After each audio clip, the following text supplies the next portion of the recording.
A critical vote today that leaves students with a higher bill to pay. Good afternoon, everybody. I'm Keith Kuntz. The high cost of a college education topping our news this day. A tuition hike at the state's regional universities and community colleges was passed earlier this morning.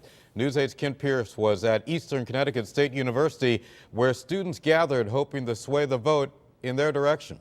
College kids march and protest all the time, but rarely is it about something that affects them so directly as an $800 a year tuition hike. I'm just here as, a voice saying we're not happy and it's not right.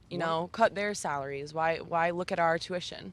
The they they're protesting is the Board of Regents. The board met here at Eastern Connecticut State University to vote to raise tuition by $800 a year at Eastern, Southern, Central, and Western Connecticut State Universities, and by nearly $200 a year at the community colleges.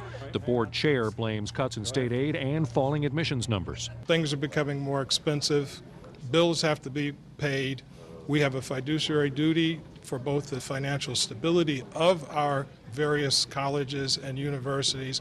Now, in addition to the $800 increase in tuition, there was also talk about lowering the tuition for out-of-state residents. That proved so unpopular it was taken off the table.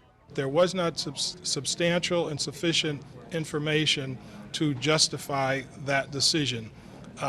So we're not going to do it.